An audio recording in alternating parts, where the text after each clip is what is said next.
मैं हूँ बलअम बिन बाउरा। बलअम बाउरा एक ऐसा अल्लाह का वली जिसको कुरान ने कुत्ता कहा। बिस्मिल्लाहिर्रहमानिर्रहीम। अस्सलाम वालेकुम। नाज़रीन ग्रामी, तसव्वुर करें एक पहाड़ की चोटी जहां हवा सरसराहट कर रही है और बादल धीरे धीरे गरज रहे हैं। एक आलिम और आबिद अपनी रूहानियत की रोशनी में खड़ा है। उसकी दुआएं फलक की बुलंदियों तक पहुंचती हैं और उसके शागिर्द उसके गिर्द बैठे हैं। सबके चेहरे पर एहतराम और खौफ का आमेजा नजर आ रहा है। लेकिन फिर एक लम्हा आता है जब यह नेक वली, जिसकी इबादत और इल्म सब जानते हैं, एक ऐसा अमल कर देता है जो इसे कुत्ता बना देता है और इसकी बीवी को भी कुतिया का मुकाम हासिल होता है। आप सोच रहे होंगे कि ऐसा क्या हुआ। नाज़रीन, बलअम बिन बाउरा अपने दौर का बहुत बड़ा आलिम, जाहिद और आबिद था। उसको इसमें आजम का भी इल्म था। ये अपनी जगह बैठा हुआ अपनी रूहानियत से अर्शे आजम को देख लिया करता था और बहुत ही मुस्तजाबु दावत था। इसकी दुआएं बहुत जल्द कबूल हुआ करती थीं। इसके शागिर्दों की तादाद भी बहुत ज्यादा थी। मशहूर यह है कि इसकी दरसगाह में 12,000 तालिबे इल्म थे। रवायत में आता है कि जब हजरत मूसा अलैहिस्सलाम कौम जब्बारीन से जहाद करने के लिए बनी इसराइल के लश्करों को लेकर रवाना हुए तो बलअम बिन बाउरा की कौम उसके पास घबराई हुई आई और कहा कि हजरत मूसा अलैहिस्सलाम बहुत ही बड़ा और निहायत ही ताकतवर लश्कर लेकर हमलावर होने वाले हैं। इसलिए आप हजरत मूसा अलैहिस्सलाम के लिए ऐसी बद्दुआ कर दीजिए कि वो शिकस्त खाकर वापिस चले जाएं।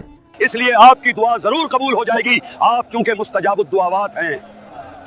ये सुनकर बलअम बिन बाउरा कांप उठा और कहने लगा, खुदा की पनाह, हजरत मूसा अलैहिस्सलाम अल्लाह पाक के रसूल हैं और उनके लश्कर में मोमिनों और फरिश्तों की जमात है। उन पर भला मैं कैसे और किस तरह बद्दुआ कर सकता हूँ। लेकिन उसकी कौम ने रो रो कर और गिड़गिड़ा कर इस तरह इसरार किया कि उसने ये कह दिया, इस्तिखारा कर लेने के बाद अगर मुझे इजाजत मिल गई तो बद्दुआ कर दूंगा। मगर इस्तिखारा के बाद जब उसको बद्दुआ की इजाजत ना मिली तो उसने साफ साफ जवाब दे दिया कि अगर मैं बद्दुआ करूं तो मेरी दुनिया और आखिरत दोनों बर्बाद हो जाएंगी। इसके बाद उसकी कौम ने बहुत से गिरा कदर हदाया और तहाइफ बलअम की खिदमत में पेश करके बेपनाह इसरार किया। यहाँ तक कि बलअम बिन बाउरा पर हिर्स और लालच का भूत सवार हो गया। ये इतना माल, ये तहाइफ, मैं अब बद्दुआ करूंगा। वो माल के जाल में फंस गया और अपनी गधी पर सवार होकर बद्दुआ के लिए चल पड़ा। रास्ते में बार बार उसकी गधी ठहर जाती और मुंह मोड़कर भागना चाहती, मगर ये उसको मार मार कर आगे बढ़ाता रहा। यहाँ तक कि गधी को अल्लाह ताला ने गोयाई की ताकत अता फरमाई और उसने कहा कि अफसोस ए बलअम बिन बाउरा, तू कहां और किधर जा रहा है? देख, मेरे आगे फरिश्ते हैं जो मेरा रास्ता रोकते हैं और मेरा मुंह मोड़कर मुझे पीछे धकेल रहे हैं। ए बलअम, तेरा बुरा हो, क्या तू अल्लाह के नबी और मोमिनीन की जमात पर बद्दुआ करेगा? गधी की तकरीर सुनकर भी बलअम बिन बाउरा वापिस न हुआ। यहाँ तक कि हसबान नामी पहाड़ पर चढ़ गया और बुलंदी से हजरत मूसा अलैहिस्सलाम के लश्करों को बगौर देखा और मालो दौलत के लालच में उसने बद्दुआ शुरू कर दी।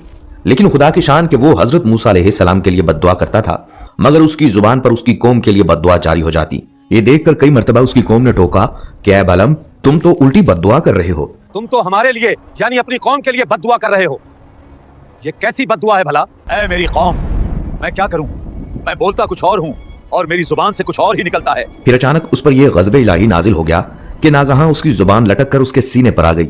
उस वक्त बलअम बिन बाउरा ने अपनी कौम से रोकर कहा, अफसोस, मेरी दुनिया और आखिरत दोनों बर्बाद और गारत हो गई। मेरा ईमान जाता रहा और मैं कहरो कहार और गज़ब और जब्बार में गिरफ्तार हो गया। अब मेरी कोई दुआ कबूल नहीं हो सकती। मगर मैं तुम लोगों को मकर की एक चाल बताता हूँ। तुम लोग ऐसा करो तो शायद हजरत मूसा अलैहिस्सलाम के लश्करों को शिकस्त हो जाए।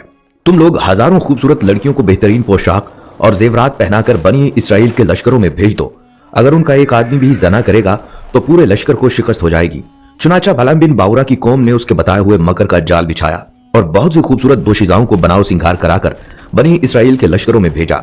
यहाँ तक कि बनी इसराइल का एक रईस एक लड़की के हुस्न और जमाल पर फरेफ्ता हो गया और उसको अपनी गोद में उठाकर हजरत मूसा अलैहिस्सलाम के सामने गया और फतवा पूछा कि ऐ अल्लाह के नबी, ये औरत मेरे लिए हलाल है या नहीं? आपने फरमाया कि खबरदार, ये तेरे लिए हराम है, फौरन इसको अपने से अलग कर दो और अल्लाह के अजाब से डरो। मगर उस रईस पर गलबा शहवत का ऐसा जबरदस्त भूत सवार हो गया था कि वो अपने नबी अलैहिस्सलाम के फरमान को ठुकराकर उस औरत को अपने खैमा में ले गया और जिनाकारी में मशगूल हो गया। उस गुनाह की नहुसत का यह असर हुआ कि बनी इसराइल के लश्कर में अचानक ताउन की वबा फैल गई और घंटे भर में 70,000 आदमी मर गए और सारा लश्कर तितर बितर होकर नाकाम और नामुराद वापिस चला आया, जिसका हजरत मूसा अलैहिस्सलाम के कल्बे मुबारक पर बहुत गहरा सदमा हुआ। नाज़रीन, बलअम बिन बाउरा पहाड़ से उतरकर मरदूद बारगाहे इलाही हो गया। आखिर दम तक उसकी जुबान उसके सीने तक लटकती रही और वो बेईमान होकर मरा। इस वाक़े को कुरान मजीद ने इन अल्फाज में बयान फरमाया है, और ऐ महबूब, उन्हें उसका हाल सुनाओ जिसे हमने अपनी आयतें दी تو وہ ان سے صاف نکل گیا تو شیطان اس کے پیچھے لگا تو گمراہوں میں ہو گیا، اور ہم چاہتے تو آیتوں کے سبب اسے اٹھا لیتے، مگر وہ تو زمین پکڑ گیا اور اپنی خواہش کا تابع ہوا، تو اس کا حال کتے کی طرح ہے۔ تو اس پر حملہ کرے تو زبان نکالے، اور چھوڑ دے تو زبان نکالے۔